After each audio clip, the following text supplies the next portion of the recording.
معانا كده.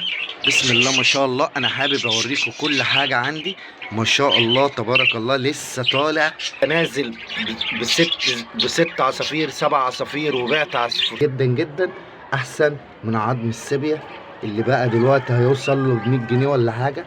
تمام يا شباب، انا بحط صباح الفل عليكم يا شباب، وصباح الجمال صباح العسل. انا جاي لكم فيديو انا مبسوط منه جدا جدا جدا. انا فرحان. مين نزل النهارده السوق؟ قولوا لي في الكومنتات مين النهارده نزل السوق معانا. عايز حد يقول لنا في الكومنتات مين نزل السوق النهارده. ليه بقى؟ ليه انا بسألكم مين نزل السوق النهارده؟ علشان خاطر النهارده ما كانش فيه واحد بيلم عصافير، ما كانش فيه تاجر واحد بيلم عصافير، وده كان مخليني مبسوط جدا جدا في السوق النهارده الحد يا شباب. تمام، سوق السيدة عائشة يوم الحد. انا نزلت السوق، حبيت اتفرج، بس حبيت انزل اشوف الاخبار، السوق ايه واخبار الناس اللي بتلم اخبارهم ايه.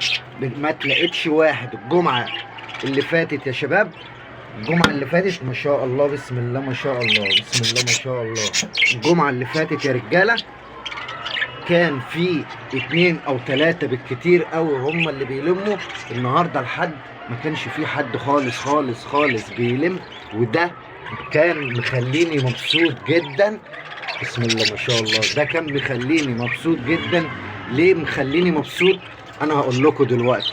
احنا دلوقتي هتسيبونا الهواي والهواي اللي بينزل يجيب حاجه ناقصاه، اللي معاه زغاليل ينزل يبيعها، اللي فيه زيادات عنده بينزل يبيعها. نخلينا نتصرف احنا مع بعضينا. التاجر ده ما يخصوش اي حاجه غير لما يكون عايز ياخد الطير برخص التراب، وده اللي بيؤدي لنتيجة اللي حصل لنا دوت. وبسبب ارتفاع اسعار الاكل استغلوا الفرصة، استغلوا انهم ينزلوا بالاسعار اكتر من كده بكتير، استغلوا اللي هم يكسبوا اكتر من اللي كانوا بيكسبوا في الاول. تمام يا شباب، انا ده اللي مخليني مبسوط جدا جدا جدا.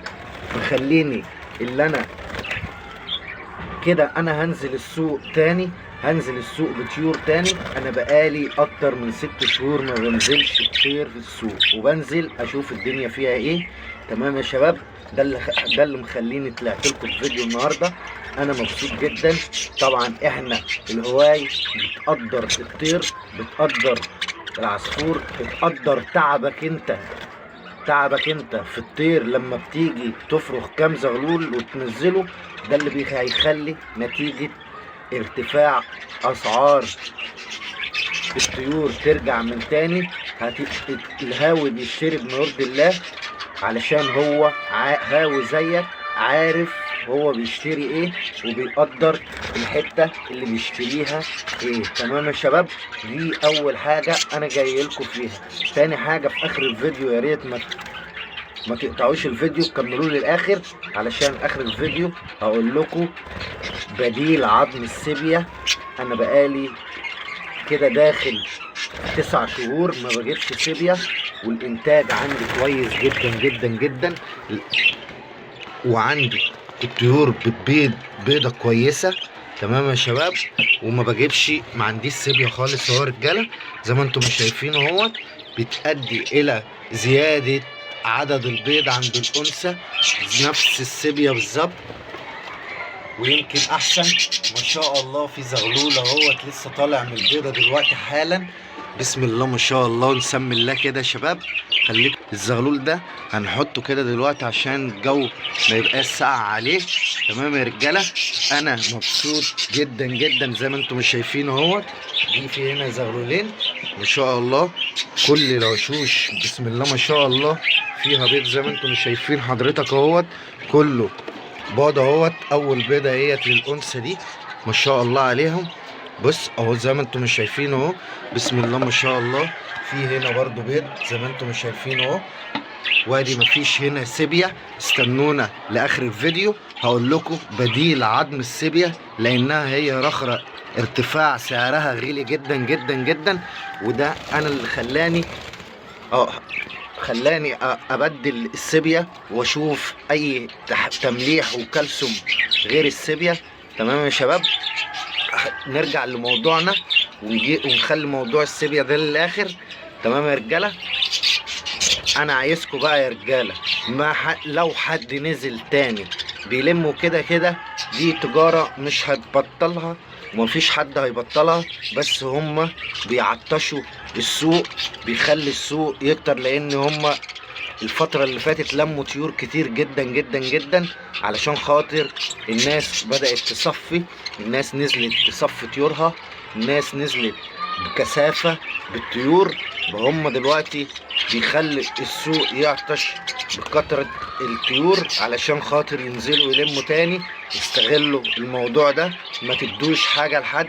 يا ريت لو انت بعت 2 بس بحقهم وبما يرضي الله انت الكسبان، احسن ما تبيع كله بحق العصفورتين اللي انت بعت بيهم. خلي بالك من الكلام ده قوي، خلي بالك، يا ريت ما تطلعش من الفيديو. خلي بالك من الكلام اللي انا بقوله لحضرتك دوت. لو بعت عصفورتين هتبيعهم بمقام العصافير اللي معاك كلهم للتاجر.